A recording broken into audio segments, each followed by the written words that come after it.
नमस्कार दोस्तों, जय भीम जय संविधान। मैं मनीष कुमार दलित चेतना में आपका स्वागत करता हूं। जैसा कि आपने सुना कि भारत सरकार 2000 नोट को बंद कर रही है, फिर से बैंक उसको वापस ले रहा है। दोस्तों ये बिल्कुल सही समाचार है। रिजर्व बैंक ऑफ इंडिया ने ये तत्कालीन ये निर्णय लिया है कि जितना हो सके जल्दी 2000 के नोट को फिर से चलान से बाहर करना है, इसको वापस लेना है। और इसके पीछे भी कई कारण हैं और फिर से ऐसा दलील दिया जा रहा है, बताया जा रहा है कि इससे 2000 के नोटबंदी से इस बार तो काला धन वापस आ ही जाएगा। तो और कई सारे पत्रकारों का फिर से चेहरा याद आ रहा है, नाम याद आ रहा है। और जैसा कि आप जानते हैं सुधीर कुमार चौधरी जो हैं डीएनए चलाते थे पहले। आप उनको बहुत अच्छा से जानते होंगे।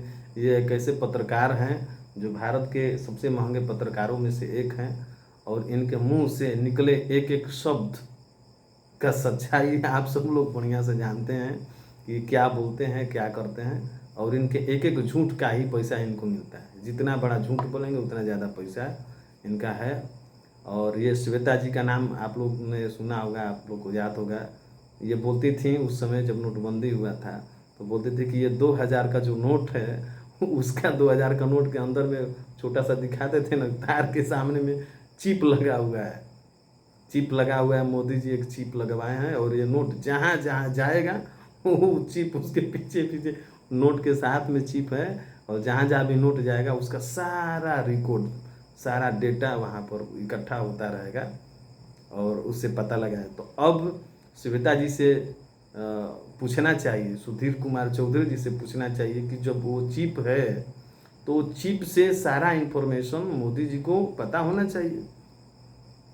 अब कैसे कह रहे हैं कि मतलब 2000 का नोट बंद करेंगे तो इस बार तो काला धन वापस आए। अरे भाई, काला धन कहाँ है आपको तो बढ़िया से मालूम है। आप उस चिप को आप ट्रेस करिए, ट्रेस करके पता लगा लीजिए कहाँ है काला धन और कौन लोग हैं जो लोग ये 2000 का नोट को घर में सरिया सरिया के बंद करके रखा है। दोस्तों ये है हमारे देश का विडम्बना। लेकिन इसे आप लोगों को घबराने की कोई ज़रूरत नहीं है। और इसमें बताया गया है कि ऐसा बताया जा रहा है कि 30 सितंबर तक का समय दिया गया है नोट को वापस करने का। और ये पैसा लेकर के 2000 का नोट लेकर के यदि आप मार्केट में जाते हैं कोई सामान खरीदने के लिए तो कोई दुकानदार आपको नहीं देगा, सौदा नहीं देगा उस पैसे से, क्योंकि सबको मालूम है ये पैसा वापस करना है। इसलिए चालान में वो नहीं, चलन में नहीं है उसका क्या है, वो वैलिडिटी है, वो क्या बोलते हैं उसका कीमत है, रद्द नहीं हुआ है। लेकिन यह है कि उससे कोई आप लेन देन नहीं कर सकते हैं, वो जब भी होगा तो बैंक में ही जमा होगा। और दूसरा चीज़ ये है कि आप एक बार में 10 से ज़्यादा नोट जमा नहीं कर सकते हैं। मतलब ये है कि एक बार फिर से आपको लाइन में लगना ही पड़ेगा। दोस्तों मुझे यहाँ एक बात याद आ रहा है, हमारे देश के यशस्वी प्रधानमंत्री श्री नरेंद्र मोदी जी ने कहा था, भाई बहनों, कभी राशन के लिए लाइन तो कभी किरासन के लिए लाइन, तो कभी इसके लिए तो कभी उसके लिए लाइन। इस देश में हमेशा शुरू से आज तक लाइन ही लगता रहा है और मैं इन सारे लाइन को ख़त्म करने के लिए एक आखिरी लाइन लगाता हूँ। और ये कह के नोटबंदी किया गया था।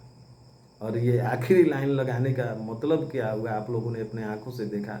हजारों लोग मर गए, भूख के मारे मर गए। और उस लाइन में हमारे प्रधानमंत्री जी की माँ भी लाइन में लगी थी।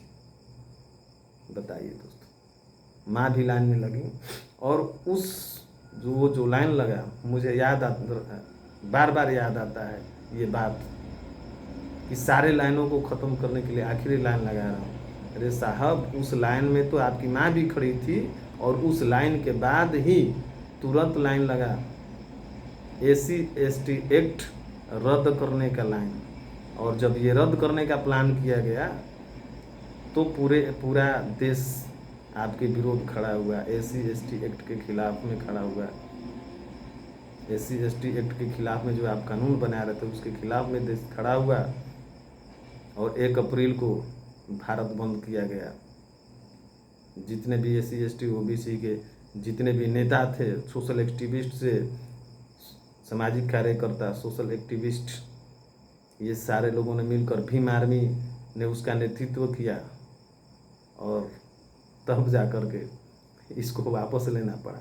कुछ ही दिनों के बाद किसान बिल लाए, वहाँ पर भी लाइन लगा, किसानों को रोड पर ला करके खड़ा किए। 6 महीना 7 महीना से वो लोग बेचारे रोते रह गए भूमि अधिग्रहण बिल के खिलाफ।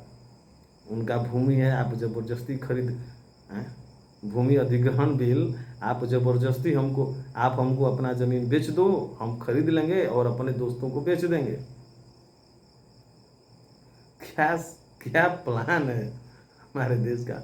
और हद तो इस बात का है, हद तो तब हो गई कि जब गोदी मीडिया के लोग रोड पर चौक चौराहे पर माइक ले ले करके ये समझाने का प्रयास कर रहे थे कि ये जो नियम है भूमि अधिग्रहण बिल, ये जो ज़मीन खरीद बिक्री करने का, किसानों से ज़मीन लेने का, ज़बरदस्ती लेने का जो प्लान है, ज़बरदस्ती नहीं है, वास्तव में उनकी भलाई के लिए, उसके कितने सारे फायदा गिना रहे थे ये चाटुकार मीडिया के लोग। और 6 महीना 7 महीने लगातार धरना देते देते 750 से ज़्यादा हमारे किसान भाई शहीद हुए। किसानों को लाइन में खड़ा किया, पुलवामा हमला हुआ, बाद में पता चला कि यही लोग का साजिश था, इस देश के गद्दार लोगों का ही तो साजिश था। उस बाद में पता चला। बताइए, देश के सैनिकों को भी लाइन में खड़ा किया, किसानों को भी खड़ा किया, आज पहलवानों को खड़ा कर दिया। 27 दिन 28 दिन हो गया है, आज 27वां दिन है, 27 दिन से पहलवानों को खड़ा कर दिया लाइन में। आप बोलते हैं कि सारे लाइनों को ख़त्म करने के लिए आखिर लाइन लगाए। दोस्तों, ये लाइन लगता रहा है, लगता रहा, लगता था, लगता है और लगता ही रहेगा जब तक से आप अपने हक और अधिकार के प्रति जागरूक नहीं होंगे, जब तक से आप संविधान नहीं पढ़ेंगे, जब तक से आप अपने अधिकार और कर्तव्यों के बारे में नहीं जानेंगे, तब तक से ये होता ही रहेगा। लोग आपके भावनाओं के साथ खिलवाड़ करते रहेंगे, कभी धर्म के नाम पर लेकर, कभी क्या लेकर, कभी किस नाम से, कभी किस नाम से। दोस्तों, तो आज बस इतना ही।